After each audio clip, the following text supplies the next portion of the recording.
Hi, YouTube. You probably have a lot of questions. We're going to get to the majority of them, hopefully in a orderly fashion, but we'll see. I'm going to try and be concise about some of these things because this could be a very long video otherwise. So we'll try and do it with some structure, and we'll start from some of the easiest ones. So the first easy one I could think of is, why am I dressed like this? Oh, there's a couple of reasons. The first and actual real reason is because part of this outfit I'm going to be wearing tomorrow at an awards ceremony for my third job, which I will talk about because it has some relevance, but we're going to move it on to a little bit later in the video. I would also be lying if I said that I wasn't wearing this for dramatic effect. I feel some of the topics that we're going to talk about warrant a bit of a professionalism. And to me, one of the easiest ways to make yourself sound and give off that professional vibe is to look the part. So this is also a factor. And the final one, in direct relevance to what we're talking about today, this is actually what I plan to be buried in. This outfit kind of encapsulates perfectly who I am as a person. Blue has always been my favorite color, and I used to color coordinate with my band, Blue Jay and the Robins, and my mom actually had bought me this. Unfortunately, right towards the end of when our band had imploded, but since we did color coordination, I actually remember she was adamant about getting me one in black because it's more versatile and it's more like formal looking. And I literally said to her, and I remember this, I'm just like, yeah, but I'm Blue Jay. I have to wear blue. And as cringe as that may sound, I genuinely, sincerely meant it. And even though Blue Jay has passed a long time ago, I am still Blue Jay at the same time. And that's kind of a good segue into what we're going to talk about on things. I wore this at a couple of my shows, but one of the most important shows that I wore this to was on the 1 year anniversary of the passing of my uncle.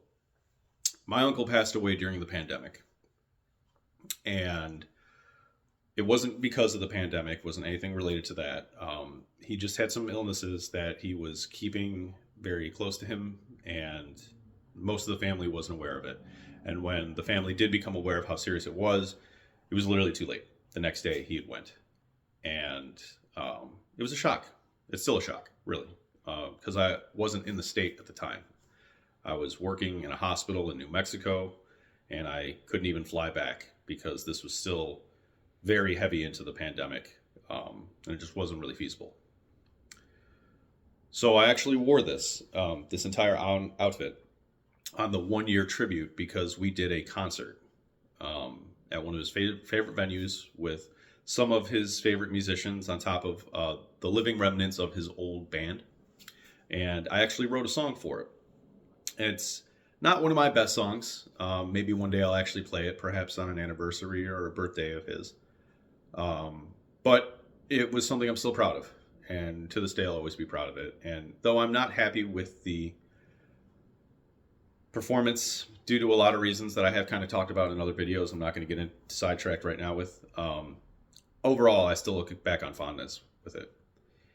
And so the reason I talk about my uncle is because he was a huge influence in my music career. My uncle and my father were hands down the biggest influences.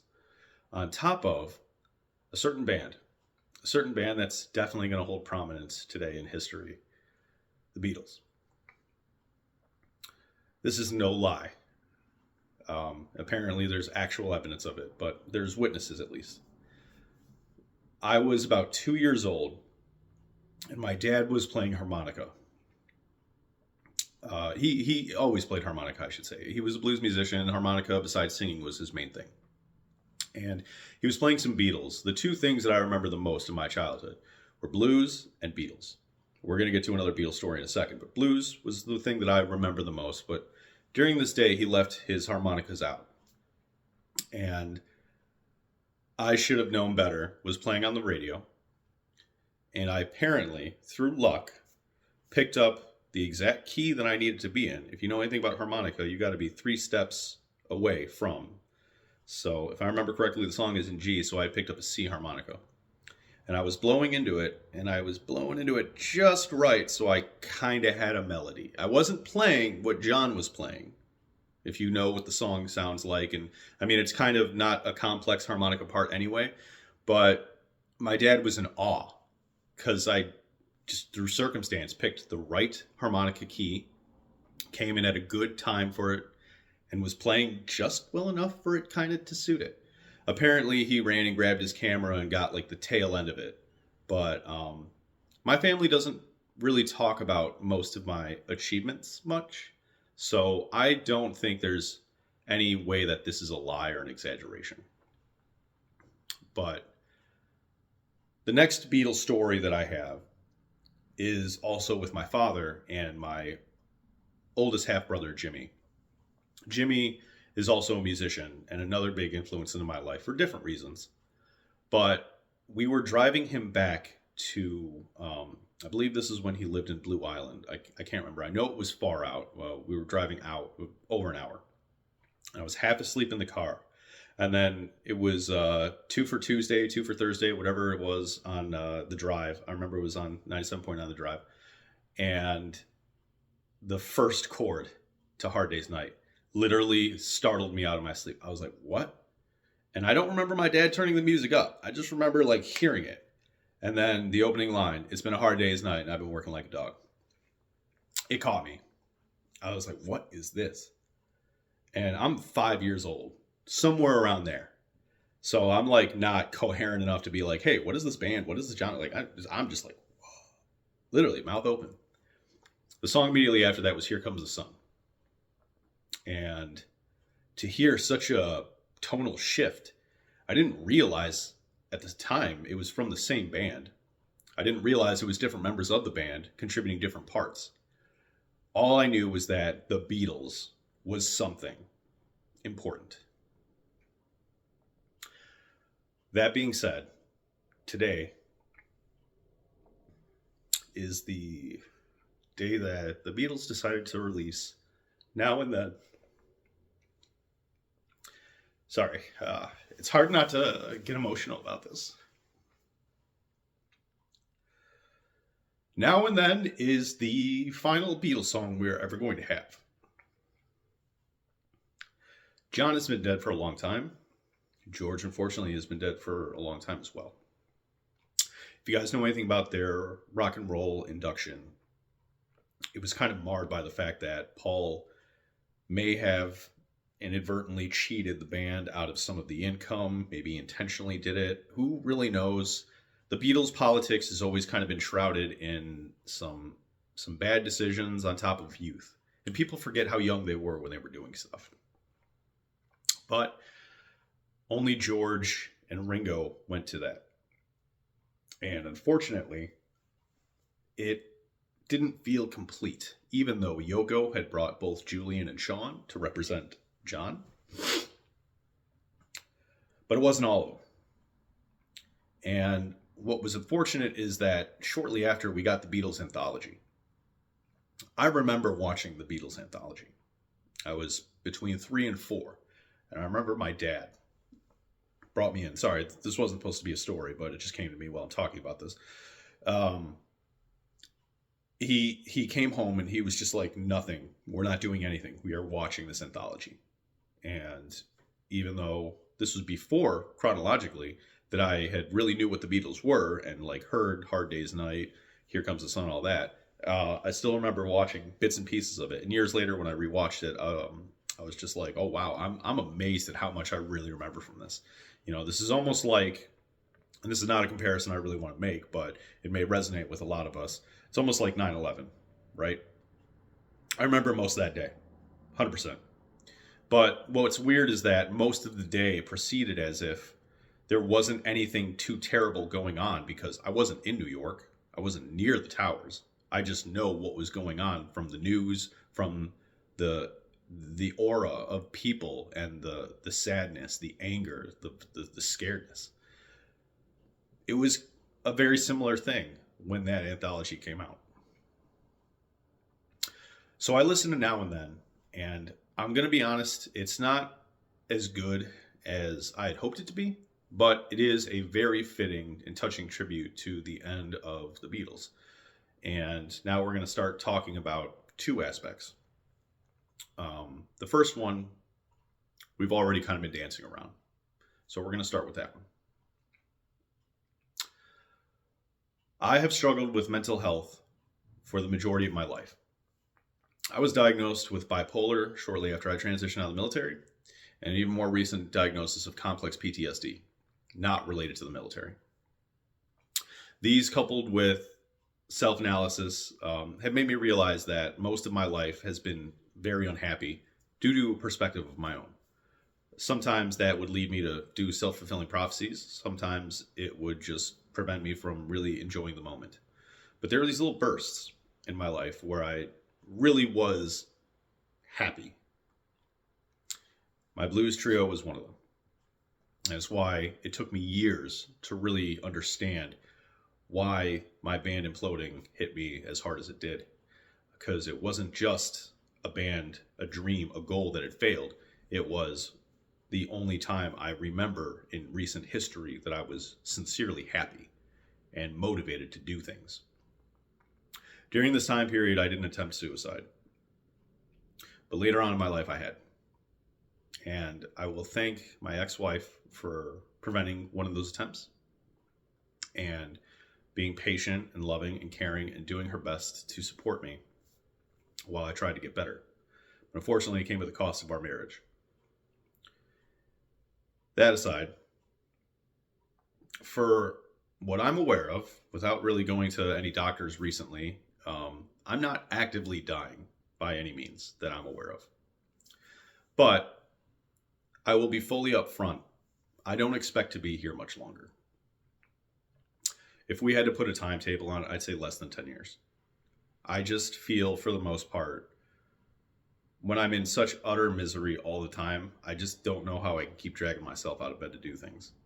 There's little goals and little things that keep me going, but on the whole, nothing concrete that would keep me invested to keep going. So the reason why I talk about this is I look at the Beatles documentary that I watched last night, just simply covering one song now and then. John was taken so abruptly that no one really had the capacity to realize that, okay, the Beatles are officially done now. There's no way. Literally, there's no way. And no one had the proper way to cope with it. That's why it hit so hard. It wasn't that we just lost a legend. It was because we lost the ability to ever have this happen again. And thankfully, one of the few things that I feel Yoko did right was save a lot of his recordings. And thankfully, John was still motivated to keep these recordings and to keep recording himself, doing demos, that we were able to, in the 90s, have Free as a Bird and Real Love. And now, even now and then. You know, I like how even though a person may be gone, their impact can still be felt. And I love how probably even 100 years from now, people are still going to look back on the Beatles. And maybe musically, you know, there are a lot of people who say there are other bands that are more important, who have left a bigger impact. And I can't really disagree because I don't really view music as a competition. I view music as a progression and an evolution. You know, the Beatles did pave the way for a lot of other things. They unfortunately hated a lot of the stuff that came after, but they weren't part of progress anymore. They were basically done. So, you know, as you get older, you become less relevant, but your impact doesn't. And I think that's why musicians today still have reverence for the Beatles. And I can safely say, in my own perspective, that's why I'm doing these videos. You know, I can understand completely that I am never, ever going to be on the scale of the Beatles. I can 100% realize that. That doesn't bother me. But to know that I'm such a talented and skilled musician who is capable of such grand things, never having an opportunity, that doesn't sit right with me. But we live in a world today where we can do what I'm doing and what I've been referencing over and over again. I can do these videos and they can always be there. And this will tie into the next thing that we talk about, AI. When Peter Jackson was going over through Get Back, the technology had developed so well that we were able to take virtually inaudible clips before and process them and now have clear, distinct vocal ability, even when they were just talking, not really singing. And the music, it has a sharpness to it, but there's clarity. And 40 years ago, it was beyond impossible. We didn't have the technology and we didn't have the know-how to do something like that. And now we have it. And it makes me think, how much is AI going to really improve our lives? And I've already talked about that a little bit in one of my first videos, really. But to rehash it, AI is going to make it so any musician, regardless of your skill, your talent, your legacy, your capability, you'll be able to do something that leaves an impact. And I'm going to tell you guys another story about this in a second, but I love it. And I was talking to a coworker of mine yesterday about how we are in such a musically freeing era right now. The pandemic has been beneficial in very small aspects, but one of them is it inspired people to be creative. We had so many TikTokers, social media influencers, YouTubers come up, all because they were locked in their house and had nothing to do. And I'm a little salty that some of them took off and I hadn't. But at the end of the day, I can still do it too. And maybe it just takes a little bit longer for me. Or maybe there are people who I feel are substantially better than me, but still don't do these things. And I look at them and I'm like, why? You could be playing on easy mode right now if you just recorded yourself with a phone and worked your way up like all these other people are doing. And they don't do it for one reason or another. It's because they don't understand just how important their impact can be. But I love that we are in a virtually artistic renaissance, and that over time, whether through good means or bad means, as the world keeps turning and we become more poor and there's less jobs, there's more automation, we're going to have a lot more free time. And what better way to fill that free time than to be artistic, creative, and interact with others? So I feel AI is going to help a lot with that. We criticize the algorithm. We hate when our phone's listening to us all the time. That is not an inherent problem. It's who owns that information. That's the problem. And we're not going to get onto that topic now. But AI is inherently not a bad thing.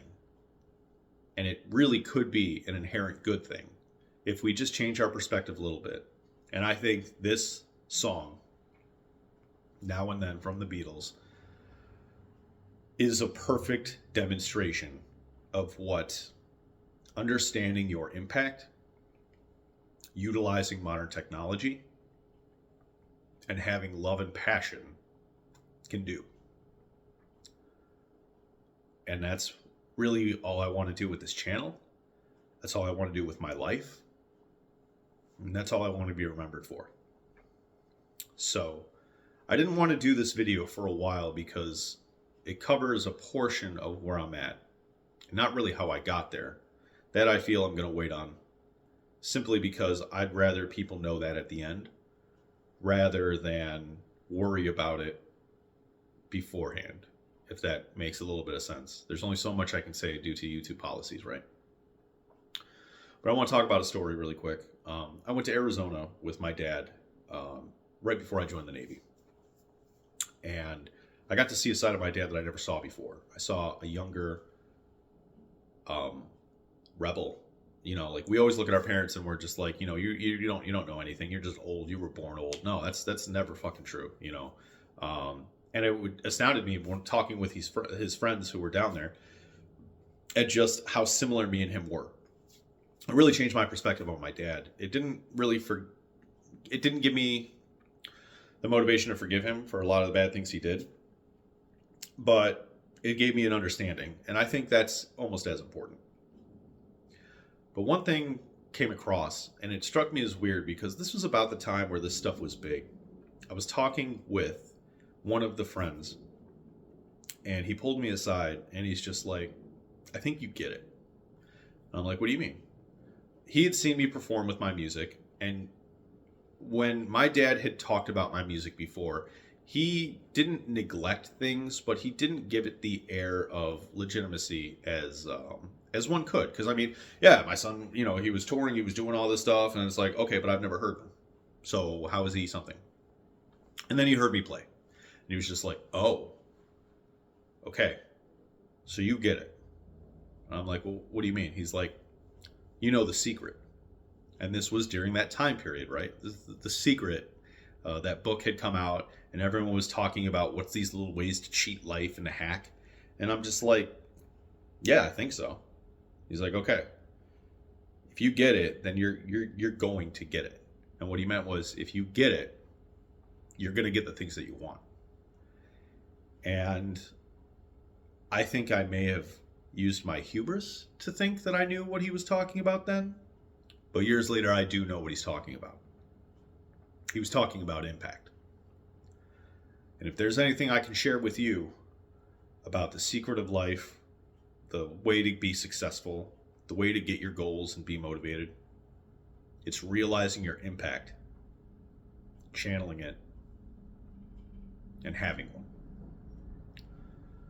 So, continuing onward with my channel, I think you all know kind of where I'm at. There's a level of honesty that's there. And I think when I get to the end, I'll have achieved the things that I had talked about and the things that I thought I knew about when I was younger, and actually have them. And if I don't, it won't really burn me up. Like, I have some other views when it comes towards the end, that some find laughable, and I'm thinking about a particular person right now's response on it. But I won't be sad. I've changed my mentality so much with my mental health and growing that before I used to fear it and crave it at the same time. It's like when you look over a precipice of a cliff and you want to jump, and you're not sure why you want to jump. You just know you shouldn't jump, but you want to. I'm there. I'm looking at the maw of emptiness all the time, and I'm finally able to smile about it, and that's enough for me, because I take comfort in what I've been doing recently. I want to talk about my third job again really quick, because I forgot to bring this up when I was talking about my mental health. Let's talk about the job real quick. So I'm a veterans coordinator for my local county. I got this job because I've lived in this county for most of my life, and I'm a veteran. So I participated in a veterans suicide awareness conference, and a lot of people were talking about things. And I was kind of frustrated because it seemed like an echo chamber. It seems like a lot of people are talking about a problem that A, they only know little bits and pieces about, and B, they're talking about it internally. They're not talking about it to the people who absolutely need it. And I decided I was going to share my story about how I had no one. And if it wasn't for my ex-wife and internal motivation, I wouldn't be here talking to them right now. I wouldn't be doing this job, and I wouldn't be showing you all why it's so important that we take this little bubble and we burst that and spread it so everyone knows what's going on. The relevance is the impact. I decided that I wanted my impact at that moment to be to wake everybody up that you're not doing enough. You're not going to be doing enough if you're just sitting here talking about it. So the relevance of all of that is why I decided to make this video, why I wanted to give immense praise to the Beatles. Whatever your opinion is on them, you cannot deny that their impact has made such waves in the music industry, in the world at all, in general. Who else could release something 50 years after they broke up, 60 years after they were together, and had millions of views in 3 hours? I wonder how high it's going to be towards the end. So I think that about covers it. And I think if you've watched this far, you kind of have a better understanding of who I am, what I'm doing, where my goals are, and what my realistic timetable for things are. Thank you very much. If none of you did decide to sit through because I said it was going to be a very heady topic, then go ahead and keep up with the ignorance. I'm not mad about it. I made a short as a warning for a reason, and I launched right into it here for another reason. You know, like I said, I'm playing a long haul game with a fixed time limit, knowing the rules and how to play the game. So, yeah, I think that'll do it. Take care, everybody. Stay safe out there.